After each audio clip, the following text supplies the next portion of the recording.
Exodus chapter 1. Israel increases greatly in Egypt. These are the names of the sons of Israel who came to Egypt with Jacob, each with his household: Reuben, Simeon, Levi, and Judah, Issachar, Zebulun, and Benjamin, Dan and Naphtali, Gad and Asher. All the descendants of Jacob were 70 persons. Joseph was already in Egypt.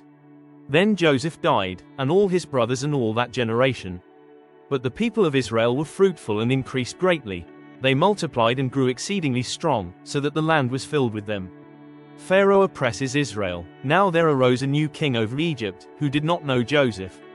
And he said to his people, "Behold, the people of Israel are too many and too mighty for us. Come, let us deal shrewdly with them, lest they multiply, and, if war breaks out, they join our enemies and fight against us and escape from the land." Therefore they set taskmasters over them to afflict them with heavy burdens. They built for Pharaoh store cities, Pithom and Ramses. But the more they were oppressed, the more they multiplied and the more they spread abroad. And the Egyptians were in dread of the people of Israel. So they ruthlessly made the people of Israel work as slaves and made their lives bitter with hard service, in mortar and brick, and in all kinds of work in the field. In all their work they ruthlessly made them work as slaves. Then the king of Egypt said to the Hebrew midwives, one of whom was named Shiphrah and the other Puah, "When you serve as midwife to the Hebrew women and see them on the birth stool, if it is a son, you shall kill him, but if it is a daughter, she shall live." But the midwives feared God and did not do as the king of Egypt commanded them, but let the male children live.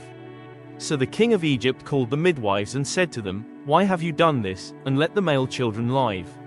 The midwives said to Pharaoh, "Because the Hebrew women are not like the Egyptian women, for they are vigorous and give birth before the midwife comes to them." So God dealt well with the midwives. And the people multiplied and grew very strong. And because the midwives feared God, he gave them families. Then Pharaoh commanded all his people, "Every son that is born to the Hebrews you shall cast into the Nile, but you shall let every daughter live." Exodus chapter 2. The birth of Moses. Now a man from the house of Levi went and took as his wife a Levite woman. The woman conceived and bore a son, and when she saw that he was a fine child, she hid him 3 months. When she could hide him no longer, she took for him a basket made of bulrushes and daubed it with bitumen and pitch. She put the child in it and placed it among the reeds by the river bank. And his sister stood at a distance to know what would be done to him. Now the daughter of Pharaoh came down to bathe at the river, while her young women walked beside the river. She saw the basket among the reeds and sent her servant woman, and she took it. When she opened it, she saw the child, and behold, the baby was crying. She took pity on him and said, "This is one of the Hebrews' children." Then his sister said to Pharaoh's daughter, "Shall I go and call you a nurse from the Hebrew women to nurse the child for you?" And Pharaoh's daughter said to her, "Go." So the girl went and called the child's mother.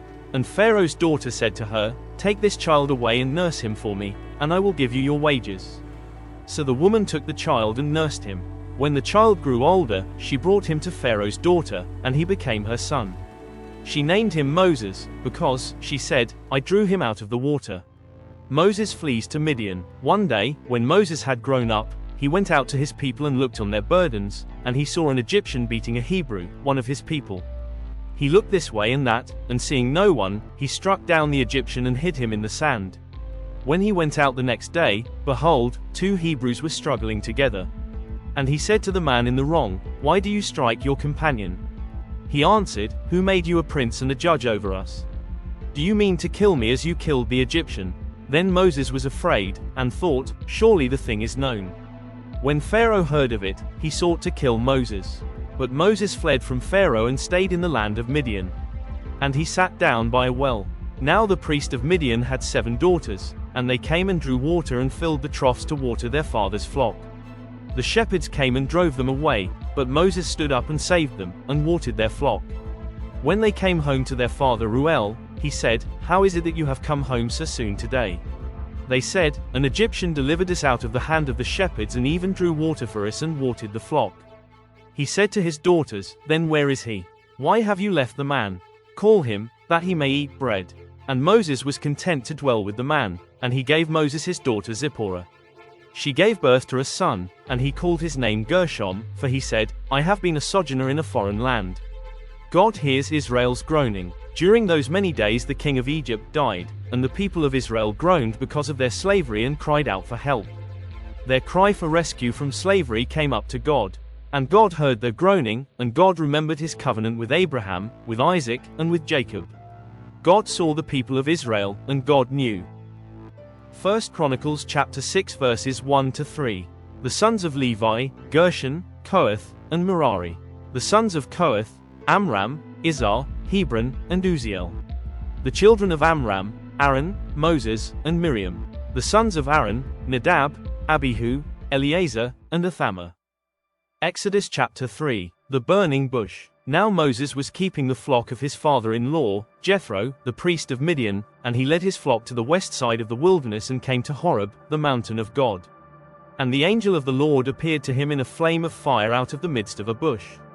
He looked, and behold, the bush was burning, yet it was not consumed. And Moses said, I will turn aside to see this great sight, why the bush is not burned.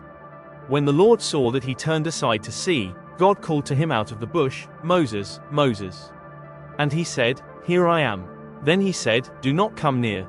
Take your sandals off your feet, for the place on which you are standing is holy ground. And he said, I am the God of your father, the God of Abraham, the God of Isaac, and the God of Jacob. And Moses hid his face, for he was afraid to look at God. Then the Lord said, I have surely seen the affliction of my people who are in Egypt and have heard their cry because of their taskmasters. I know their sufferings, and I have come down to deliver them out of the hand of the Egyptians and to bring them up out of that land through a good and broad land, a land flowing with milk and honey, to the place of the Canaanites, the Hittites, the Amorites, the Perizzites, the Hivites, and the Jebusites.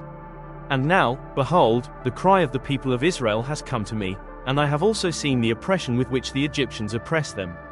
Come, I will send you to Pharaoh that you may bring my people, the children of Israel, out of Egypt. But Moses said to God, Who am I that I should go to Pharaoh and bring the children of Israel out of Egypt? He said, But I will be with you, and this shall be the sign for you, that I have sent you. When you have brought the people out of Egypt, you shall serve God on this mountain. Then Moses said to God, If I come to the people of Israel and say to them, The God of your fathers has sent me to you, and they ask me, What is his name? What shall I say to them? God said to Moses, I am who I am. And he said, Say this to the people of Israel, I am has sent me to you. God also said to Moses, Say this to the people of Israel, The Lord, the God of your fathers, the God of Abraham, the God of Isaac, and the God of Jacob, has sent me to you.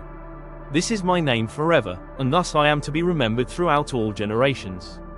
Go and gather the elders of Israel together and say to them, The Lord, the God of your fathers, the God of Abraham, of Isaac, and of Jacob, has appeared to me, saying, I have observed you and what has been done to you in Egypt, and I promise that I will bring you up out of the affliction of Egypt to the land of the Canaanites, the Hittites, the Amorites, the Perizzites, the Hivites, and the Jebusites, a land flowing with milk and honey.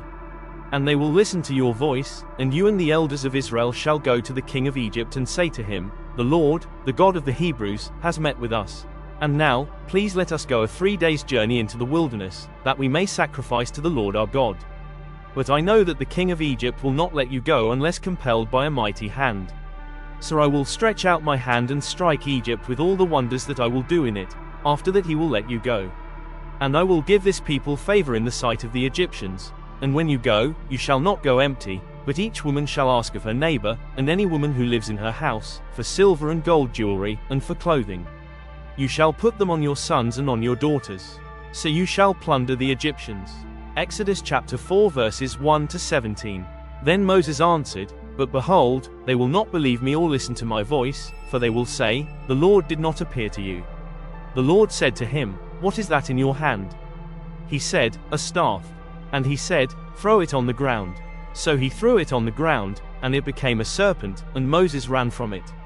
But the Lord said to Moses, Put out your hand and catch it by the tail. So he put out his hand and caught it, and it became a staff in his hand, that they may believe that the Lord, the God of their fathers, the God of Abraham, the God of Isaac, and the God of Jacob, has appeared to you. Again, the Lord said to him, Put your hand inside your cloak. And he put his hand inside his cloak, and when he took it out, behold, his hand was leprous like snow. Then God said, Put your hand back inside your cloak. So he put his hand back inside his cloak, and when he took it out, behold, it was restored like the rest of his flesh.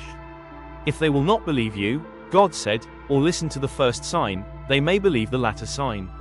If they will not believe even these 2 signs or listen to your voice, you shall take some water from the Nile and pour it on the dry ground, and the water that you shall take from the Nile will become blood on the dry ground."